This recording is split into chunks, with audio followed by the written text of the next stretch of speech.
നൂറ്റാണ്ടുകൾ പഴക്കമുള്ള നിരവധി ക്ഷേത്രങ്ങളുടെ നാടായ ഇന്ത്യ പൈതൃക സമ്പന്നമായ ഒരു രാജ്യമാണ്. തെക്കൻ പ്രദേശം അതിന്റെ കടൽ തീരത്തെ അലങ്കരിക്കുന്ന പുരാതന വാസ്തുവിദ്യാ സൗന്ദര്യത്തെ പ്രശംസിക്കുന്നു.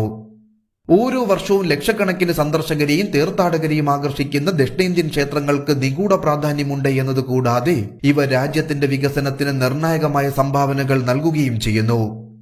ദക്ഷിണേന്ത്യൻ സംസ്ഥാനമായ തമിഴ്നാട്, ആന്ധ്രാപ്രദേശ് എന്നിവിടങ്ങളിൽ സ്ഥിതി ചെയ്യുന്ന നൂറ്റാണ്ടുകൾ പഴക്കമുള്ള വളരെ ആദരണീയമായ 5 ക്ഷേത്രങ്ങളാണ് പഞ്ചഭൂത സ്ഥലങ്ങൾ. ദക്ഷിണേന്ത്യൻ സംസ്ഥാനമായ തമിഴ്നാട്ടിലെ തിരുവണ്ണാമലൈ ജില്ല ഇന്ത്യയിലെ ഏറ്റവും വലിയ ശിവക്ഷേത്രങ്ങളിലും പഞ്ചഭൂത സ്ഥലങ്ങളിലും ഒന്നായ അരുണാചലേശ്വര ക്ഷേത്രം നിലനിൽക്കുന്നതിനാൽ ഏറ്റവും ആദരണീയമായ സ്ഥലങ്ങളിൽ ഒന്നായി കണക്കാക്കപ്പെടുന്നു. അണ്ണാമലയാർ ക്ഷേത്രം എന്നും അറിയപ്പെടുന്ന ഈ ക്ഷേത്രം അഗ്നിയുടെ മൂലകത്തെ പ്രകടമാക്കുന്നു. അതിനാൽ തന്നെ ഇവിടെയുള്ള ലിംഗത്തെ അഗ്നിലിംഗം എന്ന് വിളിച്ചു പോരുന്നു. ഇവിടെ ബ്രഹ്മാവിനും വിഷ്ണുവിനും ആദിയും ഒടുക്കവും കണ്ടെത്താൻ കഴിയാത്ത അഗ്നിയുടെ ഒരു വലിയ സ്തംഭമായി ശിവൻ സ്വയം അവതരിച്ചതായി പറയപ്പെടുന്നു. അരുണാചലേശ്വരൻ അല്ലെങ്കിൽ അണ്ണാമലയാരെ ക്ഷേത്രത്തിന്റെ അധിപനായും അദ്ദേഹത്തിന്റെ ഭാര്യയായ പാർവതിയെ ഉണ്ണാമലയമ്മനായും ചിത്രീകരിച്ചിരിക്കുന്നു. മഹത്തായ വാസ്തുവിദ്യയാലും വിശ്വാസങ്ങളാലും ആത്മീയ പൈതൃകങ്ങളാലും ഉത്സവങ്ങളാലും സമ്പന്നമാണ് ഈ ക്ഷേത്രമെന്ന പ്രത്യേകതയുമുണ്ട്. ശിവന്റെ അവതാരത്തിനായി സമർപ്പിച്ചിരിക്കുന്ന എല്ലാ ക്ഷേത്രങ്ങളെയും കുറിച്ച് പറയുമ്പോൾ അരുണാചലേശ്വര ക്ഷേത്രം എല്ലാ പേരുകളിലും ഏറ്റവും പവിത്രമായി കണക്കാക്കപ്പെടുന്നു. ഈ ക്ഷേത്രത്തിലെ അഗ്നിലിംഗം ആത്മത്യാഗം, വിമോചനം, കടമ, പുണ്യം എന്നിവയുടെ പ്രതീകമായും വിശ്വസിക്കപ്പെടുന്നു.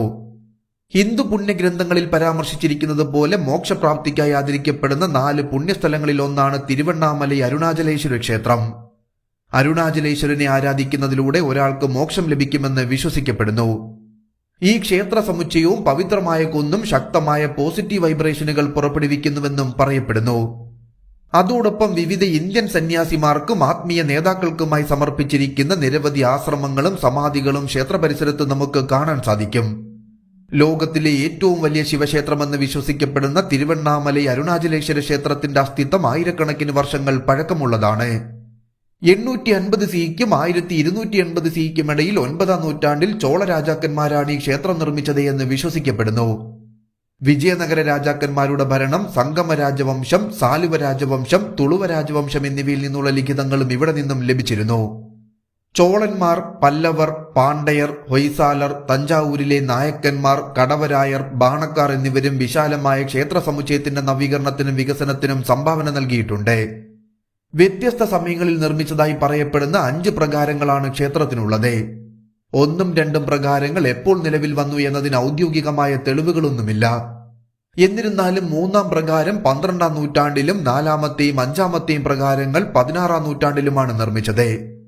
അരുണാചലത്തിന്റെ താഴ്വരയിൽ സ്ഥിതി ചെയ്യുന്ന കിഴക്കോട്ട് ദർശനമായ അരുണാചലേശ്വര ക്ഷേത്രം ഹൊയ്സാലിയുടെയും വിജയനഗര സംസ്കാരത്തിന്റെയും മാതൃകയിലുള്ള കൊത്തുപണികളും ചിത്രങ്ങളുമുള്ള ഒരു വാസ്തുവിദ്യാ മാസ്റ്റർപീസാണ്. വാസ്തുവിദ്യയുടെയും നിഗൂഢതയുടെയും വിസ്മയമായ തിരുവണ്ണാമലൈ അണ്ണാമലയാർ ക്ഷേത്രം എണ്ണമറ്റ രീതിയിൽ അതുല്യമാണ്. എന്നാൽ രസകരവും അറിയപ്പെടാത്തതുമായ ചില വസ്തുതകൾ ഇതിനെ കൂടുതൽ ആദരണീയമാക്കി മാറ്റുന്നു.